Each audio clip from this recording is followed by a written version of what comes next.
السلام علیکم۔ آج منگل ہے، اکتوبر کی 12 تاریخ۔ پاکستان میں سر شام کے 7، بھارت میں 7:30، اور یہاں ہمارے اسٹوڈیوز کی گھڑیوں میں صبح کے 10 بج رہے ہیں۔ وائس آف امریکہ واشنگٹن کے اردو سروس سے میں ہوں خالد حمید، خبروں کے ایک بلیٹن کے ساتھ۔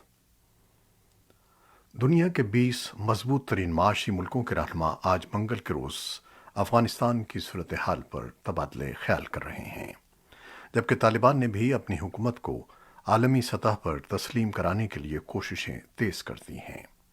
اٹلی کی میزبانی میں افغانستان کی صورتحال پر G20 ملکوں کے رہنماؤں کا یہ اجلاس ورچوئل ہوگا، جس میں طالبان کے دوبارہ اقتدار میں آنے کے بعد پیدا ہونے والے انسانی بحران پر تبادلہ خیال کیا جائے گا۔ خبر رساں ادارے AFP کے مطابق اجلاس کے دوران افغانستان کو امداد کی فراہمی، سیکیورٹی خدشات اور افغانستان میں موجود مغربی ملکوں کے اتحادیوں کے محفوظ انخلا کے معاملات بھی زیر غور آئیں گے۔ افغانستان کی صورتحال پر عالمی رہنما ایسے موقع پر بات چیت کریں گے جب ہفتے کو ہی امریکہ اور طالبان رہنماؤں کے وفود نے قطر کے دارالحکومت دوحہ میں ملاقات کی تھی۔ البتہ امریکی محکمہ خارجہ کا اس ملاقات سے متعلق کہنا تھا کہ یہ ایک پیشہ ورانہ ملاقات تھی، جس کا ہرگز یہ مطلب نہیں ہے کہ امریکہ طالبان کی حکومت کو تسلیم کر رہا ہے۔ اقوام متحدہ کے سیکرٹری جنرل انتونیو گوتریس نے پیر کو صحافیوں سے بات کرتے ہوئے خبردار کیا تھا کہ افغانستان تباہی کے دہانے پر پہنچ گیا ہے، جسے نقد رقم کی اشد ضرورت ہے۔ انہوں نے کہا کہ افغانستان کے اثاثے اور ترقیاتی امداد کی فراہمی کی بندش کے باعث افغانستان کی معیشت سکڑ رہی ہے، بینک بند ہو رہے ہیں اور صحت کی خدمات سمیت دیگر اہم ادارے بند ہو گئے ہیں۔ انتونیو گوتریس کا مزید کہنا تھا کہ افغانستان میں انسانی بحران بڑھتا جا رہا ہے، جس سے کم از کم 1.80 کروڑ افراد متاثر ہو رہے ہیں، اور ان کے خیال میں عالمی برادری سست رفتاری سے آگے بڑھ رہی ہے۔ طالبان حکومت کے قائم مقام وزیر خارجہ امیر خان متقی کا کہنا ہے کہ منگل کو ان کی یورپی یونین کے نمائندوں سے ملاقات ہو رہی ہے۔ AFP کے مطابق دوحہ میں پیر کو بات کرتے ہوئے امیر خان متقی کا کہنا تھا کہ ہم دنیا کے تمام ملکوں کے ساتھ مثبت تعلقات کے خواہش مند ہیں اور ہم متوازن عالمی تعلقات پر یقین رکھتے ہیں۔ ان کے بقول متوازن تعلقات افغانستان کو عدم استحکام کا شکار ہونے سے محفوظ رکھ سکتے ہیں۔ طالبان حکومت کے قائم مقام وزیر خارجہ امیر خان متقی نے کہا ہے کہ اسلامی امارات نے دنیا کو اور علاقائی ملکوں کو خیر سگالی کا ایک پیغام بھیجا ہے، اور اس نے عالمی برادری کے ساتھ اچھے تعلقات کے ایک نئے باب کا آغاز کیا ہے۔ Doha institute of graduate studies میں ایک تقریب سے خطاب کرتے ہوئے امیر خان متقی نے کہا کہ افغانستان دنیا کے ملکوں سے توقع رکھتا ہے کہ وہ اس کے ملکی معاملات میں مداخلت نہ کریں، لیکن اقوام متحدہ کے سیکرٹری جنرل انتونیو گوتریس نے کہا کہ میں چونک گیا ہوں کہ طالبان نے افغان خواتین اور لڑکیوں کے بارے میں جو وعدے کیے تھے وہ توڑے جا رہے ہیں۔ انہوں نے کہا کہ میں طالبان سے پرزور اپیل کرتا ہوں کہ وہ خواتین کے بارے میں کیے گئے اپنے وعدوں اور بین الاقوامی انسانی حقوق کے تحت اپنی ذمہ داریوں کو پورا کریں۔ سیکرٹری جنرل نے یہ بھی کہا کہ عالمی برادری کو چاہیے کہ افغان معیشت کو تباہی سے بچانے کے لیے اپنے اقدامات تیز کرے۔ سابق افغان صدر اشرف غنی دوحہ انسٹیٹیوٹ کی اس تقریب میں مہمان خصوصی تھے، لیکن امیر خان متقی کو خطاب کے لیے خصوصی طور پر مدعو کیا گیا تھا۔ افغانستان اور پاکستان کے درمیان چمن، اسپن بولدک اور تورخم سرحدیں ایک ہفتے سے زائد عرصے سے بند ہیں۔ افغان تاجروں کا کہنا ہے کہ افغانستان میں تازہ پھلوں کی کٹائی کے دوران سرحدیں بند ہونے سے افغان تاجروں اور کسانوں کو لاکھوں ڈالر کا نقصان ہوا ہے۔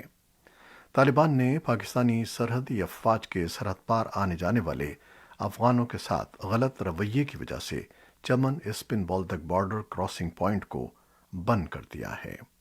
قندھار کے گورنر کی جانب سے افغان سرحد بند ہونے کے فیصلے کے بعد پاکستان نے تورخم بارڈر بھی بند کر دیا ہے۔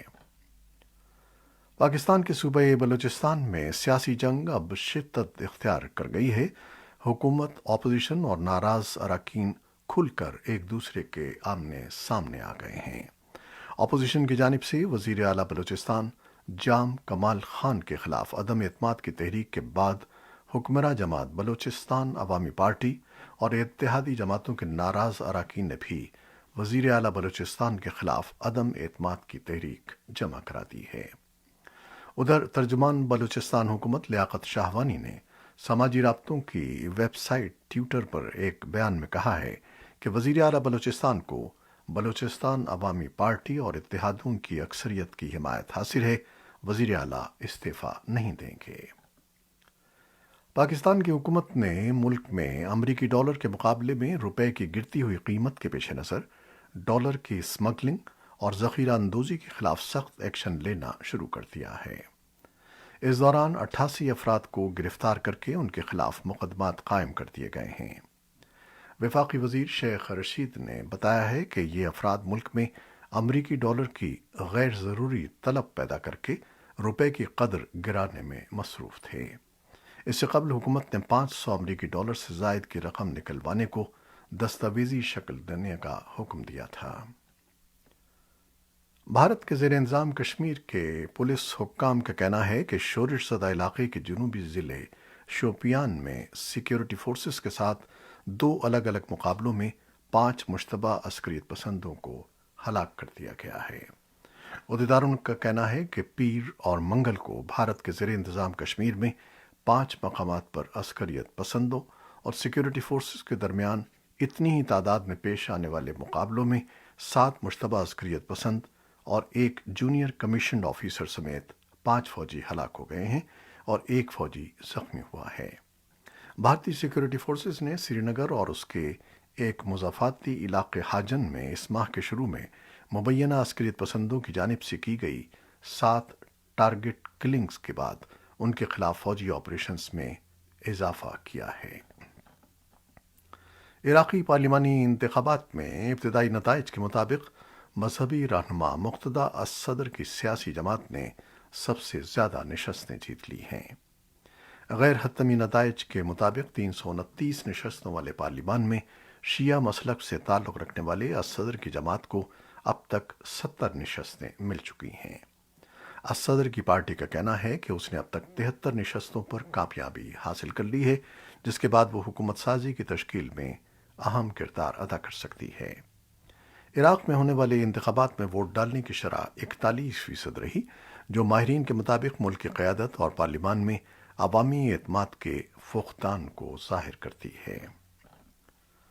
اقوام متحدہ کے ایک سینئر عہدیدار نے خبردار کیا ہے کہ یمن کے لاکھوں باشندوں کے حالات ہر آنے والے دن کے ساتھ خوفناک اور بدتر ہوتے جا رہے ہیں، کیونکہ سیاسی تنازعات بدستور موجود ہیں اور خانہ جنگی اپنے 7ویں سال میں داخل ہو رہی ہے۔ اقوام متحدہ نے یمن میں لوگوں کے حالات کو دنیا کا سب سے بڑا انسانی بحران قرار دیا ہے۔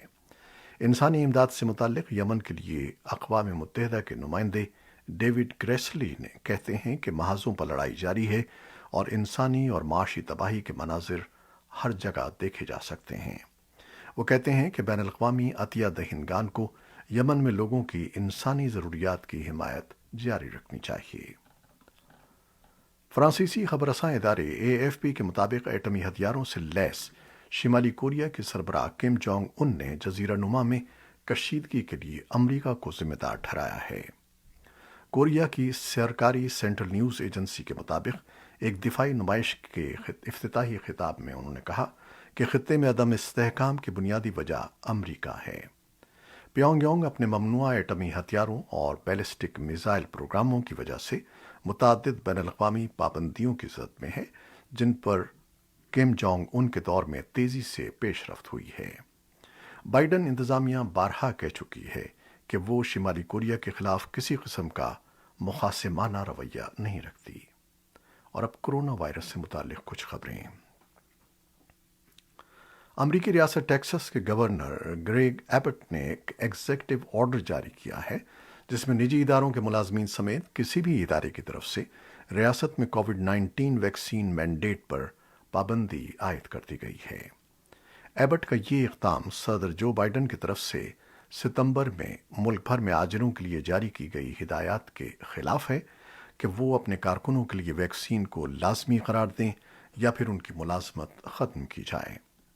ایبٹ نے ایک بیان میں کہا کہ کووڈ-19 ویکسین محفوظ، مؤثر اور وائرس کے خلاف ہمارا بہترین دفاع ہے، لیکن اسے رضاکارانہ ہونا چاہیے۔ ایبٹ نے ریاستی قانون سازوں سے بھی مطالبہ کیا کہ وہ آئندہ خصوصی اجلاس میں اس مسئلے کو اٹھائیں۔ آسٹریلیا کے شہر سڈنی میں 3 ماہ سے زائد عرصے کے بعد ویکسین کا کورس مکمل کرنے والوں کے لیے ہیئر ڈریسرز، جم، کیفے اور بارز کھول دیے گئے ہیں۔ ریاست نیو ساؤتھ ویلز کے شہر سڈنی کے حکام نے 70% شہریوں کو ویکسین کا کورس مکمل کرنے پر پابندیوں میں نرمی کا اعلان کیا ہے۔ جرمنی کے شہر کولون کے حکام نے کہا ہے کہ وہ مساجد میں لاؤڈ اسپیکر پر اذان دینے کی اجازت دینے کا آغاز کر رہے ہیں اور جمعے کی دوپہر سے اذان دی جا سکتی ہے۔ شہری انتظامیہ کا کہنا ہے کہ جمعے کی دوپہر سے لاؤڈ اسپیکر پر اذان دی جا سکتی ہے اور اس کا دورانیہ 5 منٹ تک ہو سکتا ہے۔ البتہ اذان دینے سے قبل اجازت نامہ لینا ہوگا، جو 2 سال تک برقرار رہے گا، اور اذان کے دوران آواز کی حد کو بھی برقرار رکھنا ہوگا۔ کولون شہر کی آبادی 10 لاکھ ہے، جہاں 35 مساجد ہیں، اور یہ جرمنی کی بڑی مسلم آبادیوں میں سے ایک ہے۔ امریکہ سے تعلق رکھنے والے 3 معاشی ماہرین کو کم اجرت، امیگریشن اور تعلیم کے لیے لیبر مارکیٹ پر پڑنے والے اثرات سے متعلق تحقیق اور اس ضمن میں سائنسی طریقہ کار وضع کرنے پر نوبل انعام برائے اقتصادیات سے نوازا گیا ہے۔ کینیڈین نژاد اور یونیورسٹی آف کیلیفورنیا سے تعلق رکھنے والے ڈیوڈ کارٹ کو نوبل انعام کا نصف حصہ، جبکہ میساچوسیٹس انسٹی ٹیوٹ آف ٹیکنالوجی کے جوشوا اینگرسٹ اور ڈچ نژاد معاشی ماہر گیڈو ایمبنز باقی ماندہ انعام کے حقدار ٹھہرائے گئے ہیں۔ نوبل انعام برائے اقتصادیات کا فیصلہ کرنے والی Royal Swedish academy of sciences نے پیر کو اپنے اعلان میں کہا ہے کہ ان تینوں معاشی ماہرین نے اکنامک سائنسز کو ایک نئی جہت دی ہے۔ یہ تھیں وہ خبریں جو فیس بک لائیو پر ہم نے آپ کے لیے پیش کی۔